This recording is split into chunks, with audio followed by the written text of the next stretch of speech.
इस लेख में निहित किसी भी जानकारी, सामग्री, गणना की सटीकता या विश्वसनीयता की गारंटी नहीं है। विभिन्न माध्यमों, ज्योतिषियों, पंचांग, प्रवचनों, मान्यताओं, धर्म ग्रंथों से संग्रहित कर ये जानकारी आप तक पहुंचाई गई है। हमारा उद्देश्य महज आप तक सूचना पहुंचाना है। इसके उपयोगकर्ता इसे महज सूचना समझकर ही ले। इसके अतिरिक्त इसके किसी भी उपयोग की जिम्मेदारी स्वयं उपयोगकर्ता की ही रहेगी। नमस्कार दोस्तों, मैं गुड़िया जायसवाल और जी जायसवाल अद्भुत ज्ञान गंगा में आप सभी का स्वागत है। दोस्तों, आज हम 10 ज्ञानवर्धक कहानी लेकर के आए हैं। दोस्तों, यह छोटी नैतिक कहानियाँ उन बच्चों के लिए सर्वोत्तम है जो पीढ़ियों से पढ़ते या सुनते आ रहे हैं। नैतिकता के साथ ये छोटी कथाएं दुनिया की विभिन्न भाषाओं और भागों में लोकप्रिय है। एक नैतिक कहानी व्यवहारिक स्थितियों को रोमांचक ढंग से दर्शाती है और एक संदेश देती है जो बच्चों में नैतिक मूल्यों को आत्मसात करती है। अलग अलग छोटी छोटी नैतिक कहानियाँ बच्चों को अलग अलग सीख देती है। कहानियाँ बच्चों को कम उम्र से ही जिम्मेदार, सम्मानित, सहानुभूतिपूर्ण और ईमानदार बनाती है।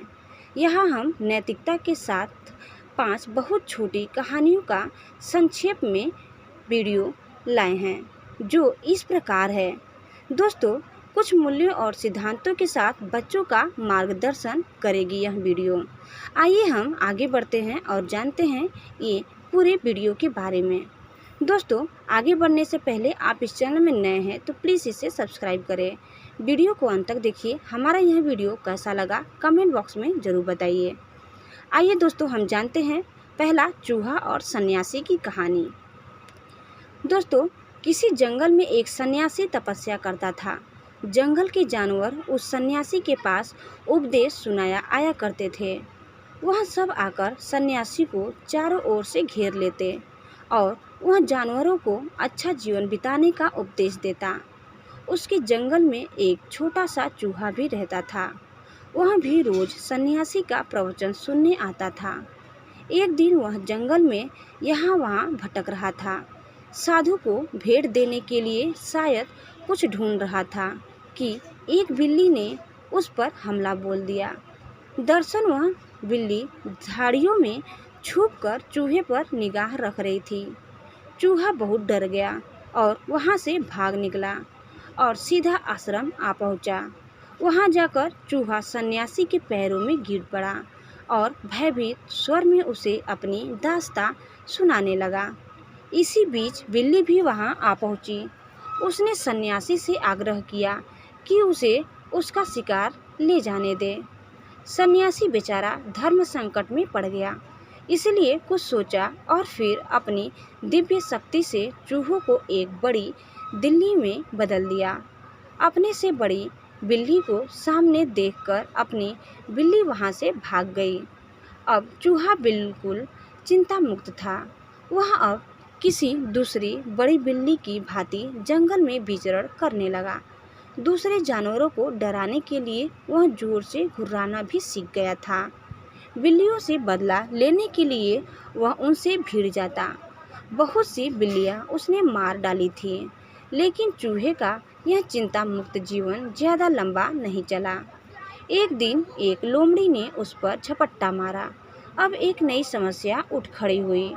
उसने यह तो कभी सोचा ही नहीं था कि बिल्ली से भी बड़े और हिंसक जानवर भी जंगल में मौजूद हैं, जो पल भर में उसे चीर फाड़ सकते हैं। वह अपनी जान बचाने के लिए भागा।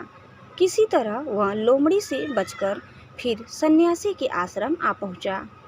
वह दोनों सन्यासी के सामने खड़े हो गए। सन्यासी ने चूहे की परेशानी देख उसे बड़ी सी लोमड़ी में बदल दिया। अब अपने से बड़ी लोमड़ी सामने देख पहले लोमड़ी वहां से भाग गई। बड़ी लोमड़ी का आकार पाकर चूहा फिर चिंता मुक्त हो गया और जंगल में अपनी स्वेच्छा से घूमने का था। लेकिन उसकी यह खुशी भी ज़्यादा दिन नहीं टिक पाई। एक दिन वह जंगल में घूम रहा था कि एक शेर उस पर झपट पड़ा। किसी तरह चूहे ने अपने प्राण बचाए और वहाँ से भाग निकला और फिर से आश्रम आ पहुँचा। सन्यासी को दोबारा चूहे पर दया आ गई और उसने उसे शेर के रूप में परिवर्तित कर दिया। सन्यासी का यह सब करते समय सोचता था कि चूहा उनका पुराना शिष्य है, छोटा और कमज़ोर प्राणी है, हिंसक जानवरों से उनकी रक्षा करना उनका कर्तव्य है। शेर का रूप लेकर चूहा जंगल में निडर घूमने लगा। बिना कारण ही उसने जंगल के बहुत से प्राणियों का हत्या कर दिया। वह जंगल में राजा की तरह बर्ताव करता और बाकी जानवरों को वैसा ही आदेश देता था जैसे कोई राजा देता है। अब उसे दिन रात बस एक ही चिंता थी। वह चिंता थी सन्यासी की दिव्य शक्तियों को लेकर। वह सोचने लगा था कि क्या होगा जब सन्यासी किसी कारणवश उसे फिर से चूहा बना देगा। यह चिंता दिन प्रतिदिन बढ़ती ही जा रही थी। अंततः एक दिन कुछ निश्चय करके सन्यासी के पास जाकर कसकर दहाड़ा और बोला, मैं भूखा हूँ, अब मैं तुम्हें खा लूँगा ताकि तुम्हारी सारी दिव्य शक्तियाँ मुझ में समा जाए जो अभी भी तुम्हारे पास है। सन्यासी ने कभी सपने में भी नहीं सोचा था कि जिस चूहे का वह रूप बदलकर उनकी प्राणों का रक्षा कर रहा है वही एक दिन उनका प्राणों का भूखा बन जाएगा। चूहे का यह शब्द सुनकर सन्यासी को बहुत ही गुस्सा आ गया। उनकी मनसा को भांपकर उसने तुरंत ही उसे फिर से चूहा बना दिया। अब चूहे को अपनी गलती का एहसास हुआ। उसने अपने बुरे बर्ताव के लिए सन्यासी से माफ़ी मांगते हुए उसे फिर से शेर बना देने के लिए कहा, लेकिन सन्यासी ने उसे लाठी से पीट कर वहाँ से भगा दिया। दोस्तों, इस कहानी से हमें यही सीख मिलती है कि बड़े हो जाने पर भी हमें कभी अभिमान नहीं करना चाहिए, क्योंकि तूफान में भी वहीं पर सलामत बचता है जो झुका रहता है। दोस्तों, एक समय की बात है। यह है बात कछुआ बातुनी की। बातुनी कछुआ। एक समय की बात है। किसी नदी में संकट और विकट नाम के दो हंस तोमर नाम के कछुए के साथ रहते थे। तीनों अच्छे मित्र थे। एक बार उस क्षेत्र में अकाल पड़ गया और जंगल के सभी स्रोत, नदियाँ, झीलें तथा तालाब आदि सूख गए। पक्षियों तथा जानवरों के पीने के लिए पानी की एक बूंद भी न बचा। वे बेचारे प्यास के मारे दम तोड़ने लगे। नदी में रहने वाले उपरोक्त तीनों मित्र आपस में बात करते हुए इस समस्या के समाधान का प्रयास करने के चक्कर में पानी की खोज में लगे रहते थे, लेकिन अथक प्रयासों के बावजूद उन्हें आसपास कहीं नहीं पानी कोई नहीं दिखा। देख तीनों मित्रों ने आपस में तय किया कि कहीं दूर जाकर पानी का जल स्रोत खोजा जाए जहां हम आराम से अपना जीवन व्यतीत कर सकें। लेकिन समस्या यह था कि हंस तो उड़कर जा सकता था, लेकिन बेचारे कछुआ वह कैसे उड़ता। तभी कछुआ अपने मित्र से बातें करते हुए कहा, मेरे पास एक आइडिया है। मैं जंगल से लकड़ी ले आता हूँ और तुम दोनों अपनी चोंच में दोनों तरफ से पकड़ लेना और मैं बीच में लटक जाऊँगा। इस तरह मैं भी तुम्हारे साथ उड़ सकूँगा। दरअसल कछुआ और दोनों हंस तीनों बहुत टाइम से एक साथ रह रहे थे, इसीलिए तीनों में काफ़ी गहरा दोस्ती हो गया था। और कछुआ यह भी सोच रहा था कि अगर मेरे दोस्त चला गया तो मैं यहाँ अकेला पानी के बिना यहाँ कैसे रह पाऊँगा। कछुआ का विचार सुनकर हंस बोले, मित्र, तुम्हारा विचार अच्छा है। ऐसा करने से हम तीनों साथ चल सकते हैं, लेकिन तुम्हें एक बात का ख्याल रखना होगा। तुम बात बहुत ज़्यादा करते हो, इसीलिए जब हम उड़ान भरेंगे तो तुम अपना मुंह मत खोलना, नहीं तो तुम निश्चित ही नीचे गिर जाओगे और फिर तुम्हारा पुर्जा बिखर जाएगा। कछुआ हंस के कहने की गंभीरता को समझ गया और उड़ते समय उसने कुछ न बोलने की कसम खाई और फिर हंस कछुए को लेकर उड़ान भरने लगा। पानी की तलाश न जाने कहां से ले जाने वाली थी। तीनों का सफ़र वैसा ही चल रहा था जैसा उसने तय किया था। वे नदी, घाटी, गांव, जंगल, मैदान पार करते हुए एक शहर के ऊपर जा पहुँचे। जब वे शहर के ऊपर से उड़ रहे थे तो बहुत से स्त्री, पुरुष और बच्चे इस अद्भुत नज़ारे को देखने के लिए घर से बाहर निकल आए और बच्चे ताली बजा कर चिल्लाने लगे। बातनी कछुआ यह देख भूल गया कि वह हवा में मुंह से लकड़ी बकरे पक लटका हुआ है। वह शोर और तालियों का वजह जानने के लिए उत्सुक होने लगा और उसने अपने दोनों दोस्तों से पूछने के लिए जैसे ही मुंह खोला नीचे गिर गया और फिर जमीन पर आकर उसने अपना दम तोड़ दिया। दोस्तों, इस कहानी से हमें क्या सीख मिलती है? उचित परामर्श हमें याद रखना चाहिए। हाथी का कहानी। बहुत समय पहले किसी नगर में एक बहुत बड़ा हाथी रहता था। हाथी बेहद धार्मिक व आस्थावान था और रोज मंदिर के सामने जाकर पूजा किया करता था। भारी भरकम शरीर होने के बावजूद उसके दिल में प्यार भरा हुआ था। सभी लोग उस हाथी से प्रेम करते थे और खाने के लिए तरह तरह के फल देते थे। उस हाथी की एक आदत यह भी थी कि वह मंदिर आने जाने के लिए एक ही रास्ते का इस्तेमाल किया करता था। मंदिर जाने के लिए हाथी को नगर के व्यस्त बाजार से होकर गुजरना पड़ता था। बाजार में बैठने वाला एक फूल वाला रोज उसके सुर में गेंदे का फूल की माला पहना देता था, जबकि फल विक्रेता उसे फल खाने को देता था। हाथी भी उसके लिए दोनों का आभार प्रकट करता था। बाजार के बहुत से लोग हाथी के पास एकत्र हो जाते थे और उसे प्यार से थपकी देने लगते। सबके मन में हाथी के लिए बेहद सम्मान था। सब कुछ पहले की तरह ही चल रहा था, लेकिन इंसान के मन में क्या है इसे भला कौन जान सकता है। एक दिन न जाने क्यों फूल बेचने वाले के दिमाग में मजाक करने की सूझी। उस दिन जब हाथी उस दुकानदार के पास आया तो उसने उसके सूंड में माला पहनाने की जगह सुई चुभा दिया। दर्द के मारे हाथी छटपटाने लगा और फिर वहीं जमीन पर बैठ गया और फिर कुछ लोग वहां एकत्र होकर हंसने लगे। फूल वाले की यह हरकत हाथी को बहुत ही बुरा लगा। उस दिन वह हाथी मंदिर पूजा करने के लिए भी नहीं गया और कुछ देर बाद कीचड़ से भरे तालाब के पास जा पहुंचा और ढेर सारा कीचड़ वाला गंदा पानी अपनी सूंड में भर लिया और सीधा फूल वाले की दुकान पर जा पहुंचा। वहां पर उसने अपनी सूंड में भरा हुआ सारा कीचड़ वाला पानी फूल वाले के ऊपर और उसके दुकान पर फेंक दिया, जिससे फूल वाले का सारा सामान बर्बाद हो गया। कुछ भी बिकने के लायक न बचा।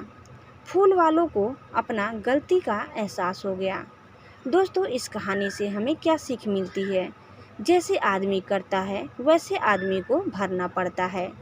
लड़का जो भेड़िया सा रोया। एक बार एक लड़का था जो पहाड़ी पर चढ़ रही गांव की भेड़ों को देखकर ऊब गया था। अपना मनोरंजन करने के लिए उसने गाया, भेड़िया भेड़िया भेड़िया भेड़ों का पीछा कर रहा है। जब ग्रामीणों ने चीख सुनी तो वे भेड़ियों को भगाने के लिए पहाड़ी पर दौड़े चले आए, लेकिन जब वे पहुँचे तो उन्हें कोई भेड़िया नहीं दिखा। उनके गुस्सैल चेहरे को देखकर लड़का खुश हो गया। भेड़िया चिल्लाओ मत, लड़के ग्रामीणों को चेतावनी दी। जब कोई भेड़िया नहीं है वे गुस्से में वापस पहाड़ी से नीचे चले गए।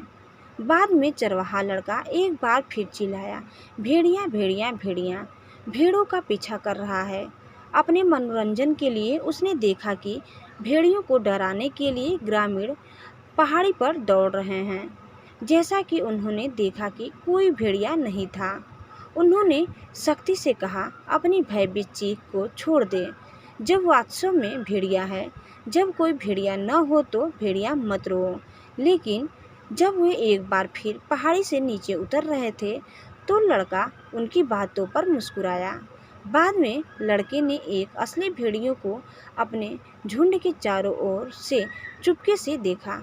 घबराकर वह अपने पैरों पर कूद गया और जितनी जोर से चिल्ला सकता था चिल्लाया, भेड़िया भेड़िया। लेकिन गांव वालों ने लगा कि वह उन्हें फिर से बेवकूफ़ बना रहा है और इसीलिए वे मदद के लिए नहीं आए। सूर्यास्त के समय ग्रामीण उस लड़के की तलाश में निकले जो अपनी भेड़ों के साथ नहीं लौटा था। जब वे पहाड़ी पर चढ़े तो उन्होंने उसे रोते हुए पाया। यहाँ वास्तव में एक भेड़िया था। झुंड चला गया है, मैं चिल्लाया भेड़िया, लेकिन तुम नहीं आए। वह रोया। एक बूढ़ा आदमी लड़के को दिलासा देने गया। जैसे ही उसने अपना हाथ उसके चारों ओर रखा, उसने कहा, कोई भी झूठ पर विश्वास नहीं करता, भले ही वह सच कह रहा हो। लोमड़ी और अंगूर। एक दिन एक लोमड़ी बहुत भूखी हो गई। जब वह कुछ खाने की तलाश में गई, उसने इधर उधर खोजा, लेकिन कुछ ऐसा नहीं मिला जिसे वह खा सके। अंत में जैसे ही उसका पेट गड़बड़ाया, वह एक किसान की दीवार से जा टकराया। दीवार के शीर्ष पर उसने अब तक के सबसे बड़े रसीले अंगूर देखे। उनके पास एक अमीर बैंगनी रंग था, जो लोमड़ी को बता रहा था कि वे खाने के लिए तैयार हैं। अंगूरों तक पहुंचने के लिए लोमड़ी को हवा में ऊंची छलांग लगानी पड़ी। जैसे ही उसने छलांग लगाई, उसने अंगूरों को पकड़ने के लिए अपना मुंह खोला, लेकिन वह चूक गया। लोमड़ी ने फिर कोशिश की, लेकिन फिर चूक गई। उसने कुछ और बार कोशिश की, लेकिन असफल रहा। अंत में लोमड़ी ने फैसला किया कि यह हार मानने और घर जाने का समय है। जब वह चला गया तो वह बुदबुदाया, मुझे यकीन है कि अंगूर वैसे भी खट्टे थे। कछुआ और खरगोश। खरगोश और कछुए की यह अत्यंत लोकप्रिय कहानी है। खरगोश एक ऐसा जानवर है जो तेजी से चलने के लिए जाना जाता है, जबकि कछुआ धीरे धीरे चलने वाला जानवर है। एक दिन खरगोश ने कछुए को एक दौड़ के लिए केवल यह साबित करने के लिए चुनौती दी कि वह सबसे अच्छा है। कछुआ मान गया। एक बार दौड़ शुरू होने के बाद खरगोश आसानी से आगे बढ़ने में सक्षम हो गया। यह महसूस करने पर कि कछुआ बहुत पीछे है, अति आत्मविश्वास से भरे खरगोश ने झपकी लेने का फैसला किया। इस बीच कछुआ, जो बेहद दृढ़ निश्चयी था और दौड़ के लिए समर्पित था, धीरे धीरे फिनिश लाइन के करीब आ रहा था। कछुआ रेस जीत गया, जबकि खरगोश नप गया। सबसे महत्वपूर्ण बात यह है कि उन्होंने इसे विनम्रता और बिना अहंकार के किया। दोस्तों, कहानी से सीख। जब आप कड़ी मेहनत करते हैं और दृढ़ रखते हैं, तो आप अपने लक्ष्यों को प्राप्त कर सकते हैं। धैर्य से काम करने पर ही सफलता मिलती है। किसान और कुआं। एक दिन एक किसान अपने खेत के लिए पानी के स्रोत की तलाश कर रहा था। तभी उसने अपने पड़ोसी से एक कुआं खरीदा। हालांकि पड़ोसी चालाक था। अगले दिन जब किसान अपने कुएं से पानी भरने आया, तो पड़ोसी ने उसे पानी लेने से मना कर दिया। जब किसान ने इसका कारण पूछा, तो पड़ोसी ने उत्तर दिया, मैंने तुम्हें कुआं बेचा था, पानी नहीं, और चला गया। व्याकुल होकर किसान न्याय मांगने के लिए सम्राट के पास गया। उन्होंने समझाया कि क्या हुआ है। बादशाह ने अपने 9 में से एक और सबसे बुद्धिमान दरबारी बीरबल को बुलाया। बीरबल ने पड़ोसी से प्रश्न किया, तुम किसान को कुएं से पानी क्यों नहीं लेने देते? तुमने किसान को कुआं बेच दिया। पड़ोसी ने जवाब दिया, बीरबल, मैंने किसान को कुआं तो बेचा था, लेकिन उसमें का पानी नहीं। उसे कुएं से पानी निकालने का कोई अधिकार नहीं है। बीरबल ने कहा, देखो, चूंकि तुमने कुआं बेच दिया है, इसीलिए तुम्हें किसान के कुएं में पानी रखने का कोई अधिकार नहीं है। या तो आप किसान को किराया दे या इसे तुरंत हटा ले। यह महसूस करते हुए कि उसकी योजना विफल हो गई, पड़ोसी ने माफ़ी मांगी और घर चला गया। चींटी की कहानी। चींटी और टिड्डा बहुत अलग व्यक्तित्व वाले सबसे अच्छे दोस्त थे। टिड्डा अपना दिन सोने या अपने गिटार बजाने में बिताता, जबकि चींटी भोजन इकट्ठा करती है और अपनी चींटी पहाड़ी का निर्माण करती है। टिड्डा बीच बीच में चींटी को आराम करने के लिए कहता, हालांकि चींटी मना कर देती थी और अपना काम पूरा करती रहती थी। जल्द ही सर्दी आ गई और दिन और रात ठंडे हो गए। एक दिन चींटियों की बस्ती मक्के के कुछ दानों को सुखाने में लगी थी। टिड्डा, जो बेहद कमज़ोर और भूखा था, चींटियों के पास आया और पूछा, क्या आप मुझे मकई का एक टुकड़ा दे सकते हैं? चींटी ने जवाब दिया, हमने इस मकई के लिए पूरी गर्मी मेहनत की, जब तक आप आराम कर रहे थे। हम इसे आपको क्यों दें? टिड्डा गाने और सोने में इतना व्यस्त था कि उसके पास पिछली सर्दी के लिए पर्याप्त भोजन नहीं था। टिड्डे को अपनी गलती का एहसास हुआ।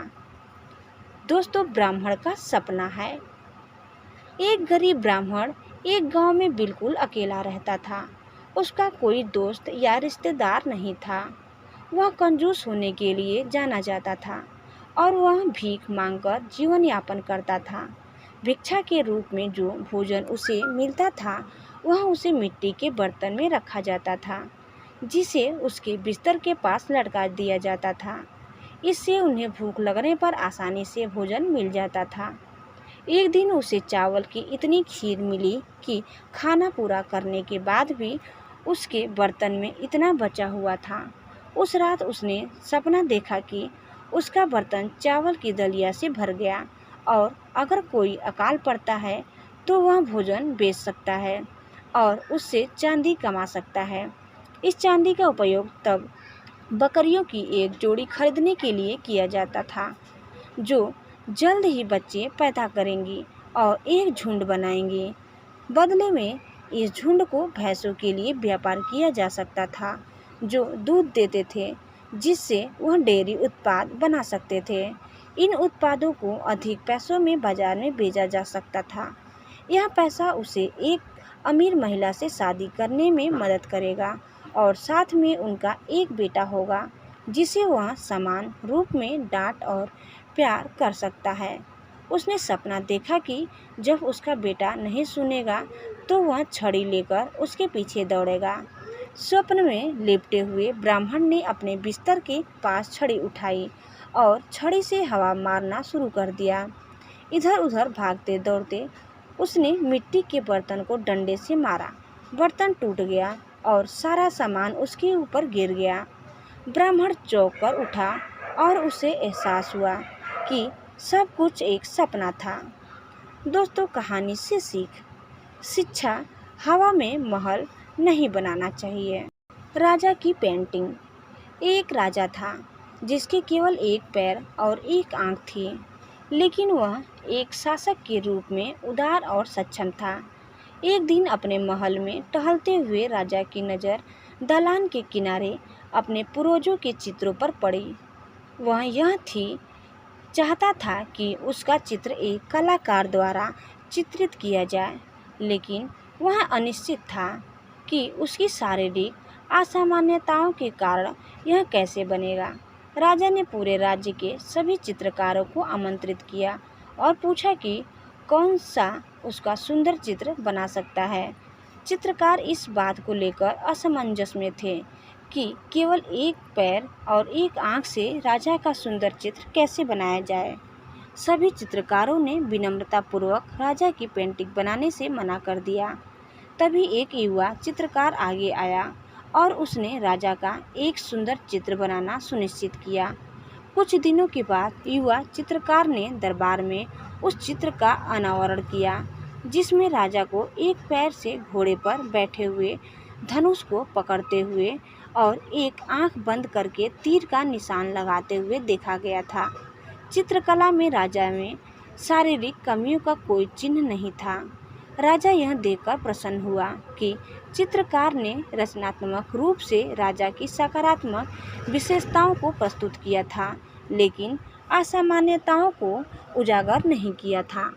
दोस्तों, इस कहानी से हमें यही शिक्षा मिलती है कि सीमाओं पर जोर दिए बिना किसी के सकारात्मक पहलुओं को देखें। सूअर और भेड़। एक सूअर ने अपना रास्ता एक घास के मैदान में पाया, जहाँ एक चरवाहा भेड़ों के झुंड को चरा रहा था। चरवाहे ने सूअर को पकड़ लिया और उसे कसाई की दुकान की ओर ले गया।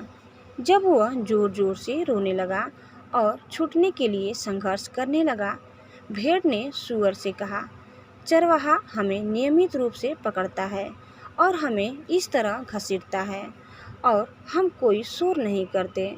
सूअर ने जवाब दिया, मेरा मामला और तुम्हारा बिल्कुल अलग है। वह तुम्हें पकड़ता है और तुम्हें उन दाढ़ी बनाने के लिए ले जाता है, लेकिन वह चाहता है कि बेकन बनाने के लिए मुझे मार डाला जाए। दोस्तों, इस कहानी से हमें यही शिक्षा मिलती है कि दो स्थितियों को समझे बिना उनकी तुलना न करें। दोस्तों, कम उम्र से ही बच्चों को नैतिक मूल्यों का एक मजबूत आधार विकसित करना चाहिए, जो उन्हें अच्छा इंसान बनने में मदद करता है। एक नैतिक कहानी अकादमिक पाठ्यक्रम और माता-पिता की शिक्षा का हिस्सा होना चाहिए। इन सीखों का व्यक्तिगत जीवन के साथ साथ समाज पर भी गहरा प्रभाव पड़ेगा। अंत में हमारा सुझाव है कि आप अपने बच्चों को अच्छे नैतिक मूल्य सिखाने के लिए कम से कम एक नई कहानी रोज उनको सुनाएं। तो दोस्तों, आपको आज का हमारा यह कहानी कैसे लगा, हमें कमेंट बॉक्स में ज़रूर बताइए। और आप इस चैनल में नए हैं तो प्लीज़ इसे सब्सक्राइब करना न भूलें। धन्यवाद।